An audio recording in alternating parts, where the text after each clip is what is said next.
Di awal tahun 2023 ini, Kicil Tekno kembali kedatangan sebuah prosesor anyar dari AMD, yaitu AMD Ryzen seri 7000. Nah, kalau beberapa waktu yang lalu kita sudah pernah bahas ya, tapi itu kalau nggak salah seri 7000X-nya gitu loh. Untuk yang sekarang kita akan bahas seri yang tanpa X-nya. Kayak gimana tuh ya?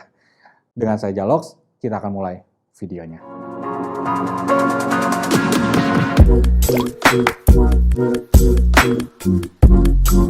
Halo teman-teman, ya seperti yang tadi Jalox sampaikan, kita akan kembali mereview sebuah prosesor desktop terbaru dari AMD, yaitu Ryzen seri 7000. Nah, tapi kali ini yang non-X. Lebih tepatnya sih yang datang ke tempatnya Kicil Tekno ini adalah Ryzen 7 7700 gaming processor.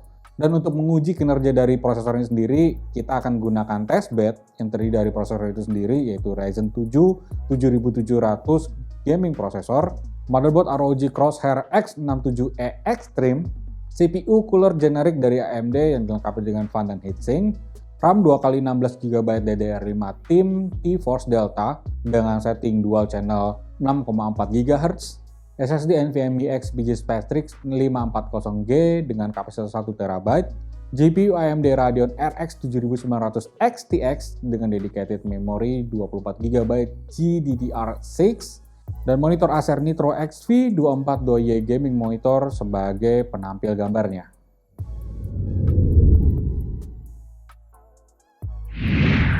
Sebelum kita masuk ke pembahasan lebih lanjut mengenai performa dari desktop processor ini, ya berhubung kita sudah pernah nih membahas seri 7000-nya yang tapi versi X, jadi kita akan memberikan sedikit gambaran perbandingan antara kedua prosesor ini ya. Kita mulai dari yang sama dulu deh. Pertama, ini tipe soketnya udah sama-sama menggunakan AM5. Jadi sudah pasti kalau teman-teman sudah memiliki prosesor ini, otomatis teman-teman juga harus upgrade motherboardnya. Karena ya motherboardnya harus menggunakan soket AM5 juga. Karena yang sekarang kan masih pakai AM4 ya. Terus yang kedua, dari segi fabrikasinya, Ryzen 7 7700 yang kita bahas hari ini dan Ryzen 9 7950X yang sudah pernah kita bahas itu sama-sama menggunakan fabrikasi 5 nanometer.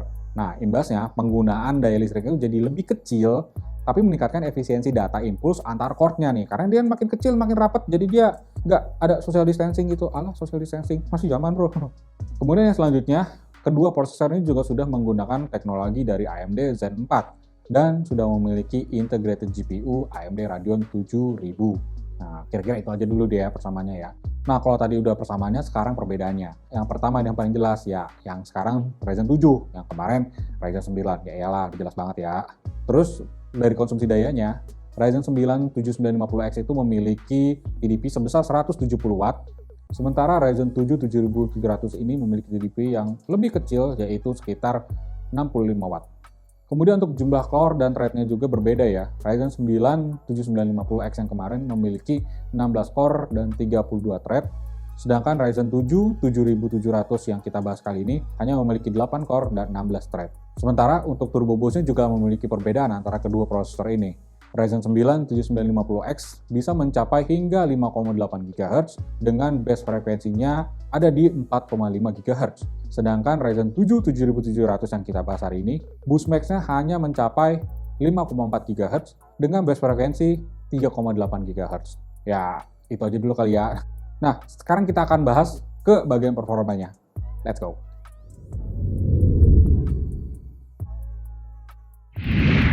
Sebelum masuk ke bagian pembahasannya, sedikit nih, kita akan rangkum lagi tentang prosesor yang akan kita bahas hari ini. Prosesor yang kita bahas kali ini adalah prosesor desktop Ryzen 7 7700 gaming processor dengan konfigurasi 8 core, 16 thread, dan TDP di 65 Watt. Prosesor ini memiliki base frekuensi 3,8 GHz dengan boost max hingga 5,35 GHz.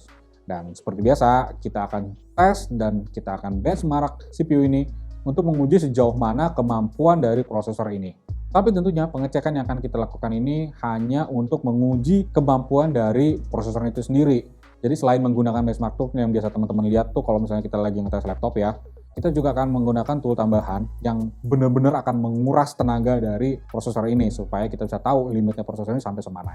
Nah, untuk pengetesan pertama, kita mempergunakan seperti biasa aplikasi Cinebench R23 dan dalam satu kali pengujian menghasilkan skor 13.834 poin untuk CPU multicore dan 1448 poin untuk CPU single core, sehingga menghasilkan MP rasio sebesar 9,95 kali.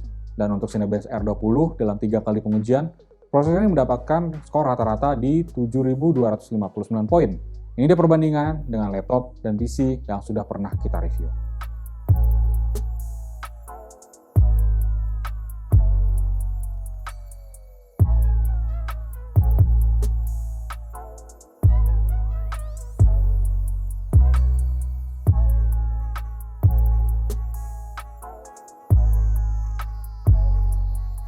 Untuk tes rendering 3D di aplikasi Blender, prosesor ini dapat menyelesaikan satu frame dalam 3 kali pengujian dengan waktu rata-rata 2 menit 15 detik untuk CPU tes. Ini dia perbandingan dengan laptop dan PC yang pernah kita review.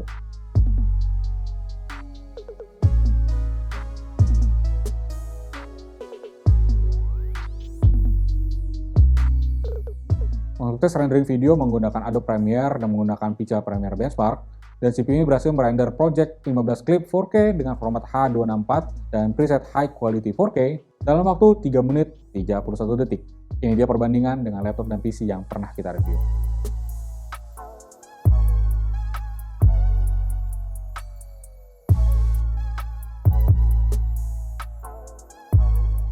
Untuk PC Mark 10 sebagai gambaran overall performance dari prosesor ini, skor yang didapat adalah 12.548 poin untuk esensial, 11.865 poin untuk productivity, dan 16.227 poin untuk digital content creator. Secara rata-rata, prosesnya mendapatkan skor 9.622 poin. Ini dia perbandingan dengan laptop dan PC yang pernah kita review.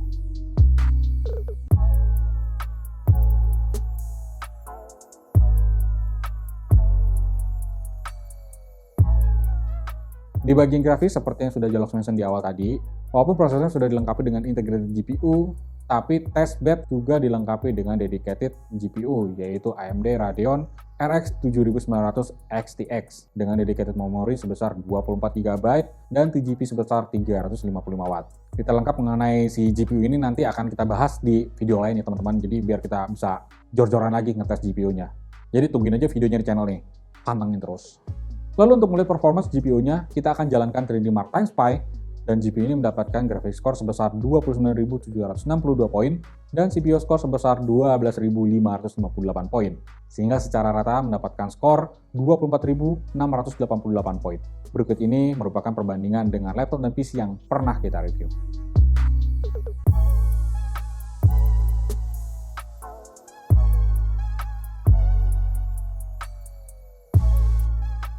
Kemudian untuk converting test video AV1 10-bit pada aplikasi Handbrake, CPU ini berhasil mengconvert video dengan preset very fast 2160p 60 fps dalam waktu 3 menit 20 detik untuk format 4K dan 1 menit 2 detik untuk format Full HD.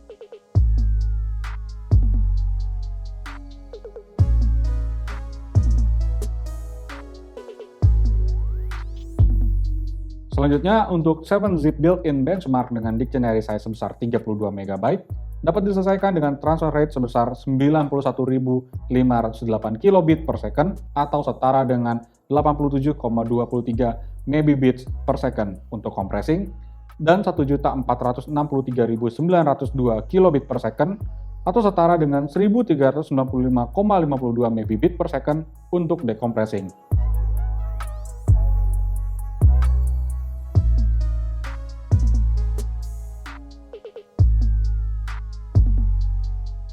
Prosesor generasi terbaru dari AMD ini juga sudah dilengkapi dengan ISE atau Instruction Set Extension AVX 512 yang membuat register CPU mampu menampung 512 bit data untuk operasi perhitungan pada tipe data pecahan atau float. Lalu untuk melihat kemampuan extension ini, kita gunakan tool Y-Cruncher untuk menghitung pecahan pi atau 22/7 atau 3,14 hingga sampai 5 juta digit desimal. Dan hasilnya, prosesor ini dapat menyelesaikan perhitungan dengan total computation time selama 188,91 detik atau 3,15 menit.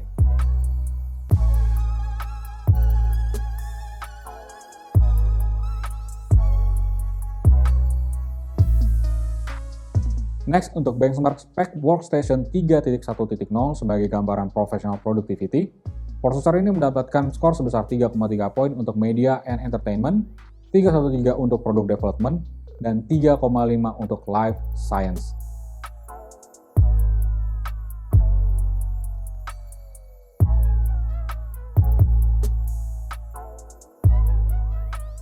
Kemudian yang terakhir untuk Synaptic Benchmark, kita gunakan Geekbench dengan versi 6.0.0 dan prosesor ini mendapatkan skor 2758 untuk single core dan 13838 untuk multi-core.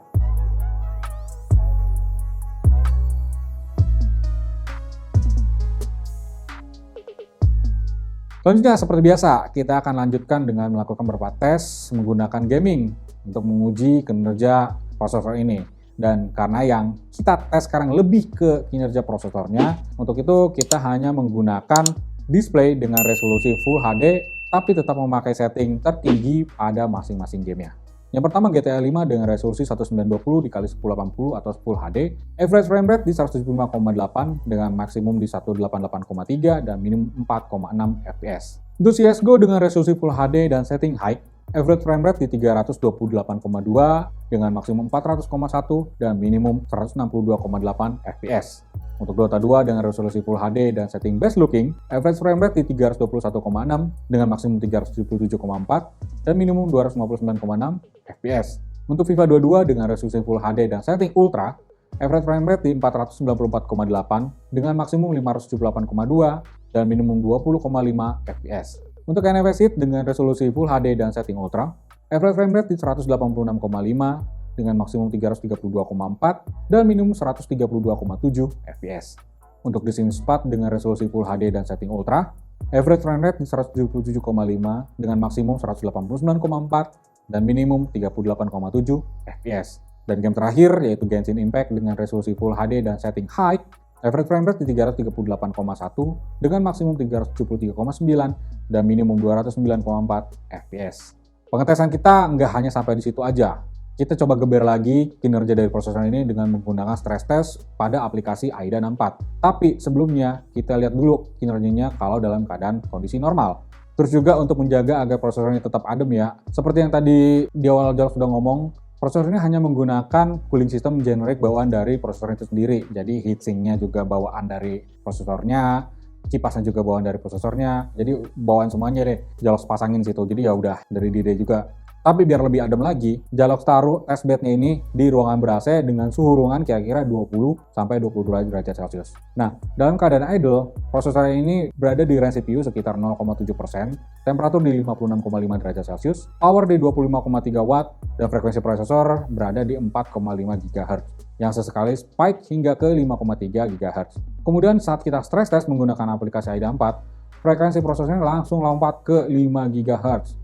Temperaturnya langsung melonjak sampai ke 94,4 derajat Celcius, dan powernya juga naik hingga ke 84,2 watt. Sama pengetesan tidak ada masalah throttling sama sekali, dan grafiknya juga ya cenderung stabil dan datar-datar aja seperti yang teman-teman lihat sekarang ini.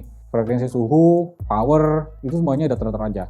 Tapi harus diingat ya teman-teman, ini bener-bener apa adanya gitu, as it is aja gitu. Jadi terus nggak ada tool pendongkraknya juga, dan ini nggak di overclock sama sekali. Jadi ini ya bawaan pabriknya udah begini aja gitu. Kemudian setelah itu tesnya kita hentikan dengan skor akhir di 4,9 GHz untuk frekuensi, 98 derajat Celcius untuk suhunya, dan power di 79,8 watt dengan durasi testing selama 21 menit dan 43 detik. Ya so far sih Jalok masih ngerasa amazed dengan kemampuan dari CPU-nya ini ya. Padahal ini CPU yang bukan versi X atau yang sudah versi high power-nya seperti yang sudah pernah kita tes beberapa bulan yang lalu. Tapi prosesor ini masih sanggup diberikan beban kerja yang gede dan masih sanggup mengerjakan itu semua dengan ya standar-standar aja. Jadi aman lah ini sebenarnya prosesornya. Jadi teman-teman, menurut pendapat pribadi Jalok ya, prosesor AMD Ryzen 7 7700 gaming processor yang kita bahas hari ini adalah sebuah prosesor yang masih layak untuk dijadikan dapur pacu pada gaming PC teman-teman sekalian. Terlebih lagi dengan adanya pembaruan teknologi yang diberikan AMD, bisa memberikan sedikit banyak gaming experience baru buat teman-teman sekalian deh. Ya nggak teman-teman juga sih, Jalok juga merasakan itu gitu waktu lagi ngetes ini. Ya walaupun masih kurang kencang dari yang seri 7000X yang beberapa bulan lalu kita tes ya, tapi ya rasanya nggak gitu-gitu banget kok. Tapi kalau teman-teman coba mau bandingin ya sama yang sudah pernah kita tes di beberapa bulan lalu, ya teman-teman sudah pasti bisa tarik kesimpulan lah bagaimana soal performa dari kedua prosesor yang sudah kita sama-sama tes ini. Apalagi kalau teman-teman yang baru banget mau membangun sebuah gaming gear, tapi secara budget masih agak-agak ngepas, ini prosesor cocok banget buat teman-teman sekalian. Jadi udah dapat teknologi baru, prosesor baru, generasi baru, semua serba baru, baju baru, enggak, prosesor baru aja. Terus kalau teman-teman nanya ini harganya berapa? Prosesornya dibanderol mulai dari harga 5 jutaan di online shop resminya AMD, baik yang di toko hijau, toko oranye, atau di toko oranye sendiri. Itu 5 jutaan kok. Dan itu udah pasti selisihnya jauh banget dengan seri 7000X yang udah kita bahas beberapa bulan yang lalu.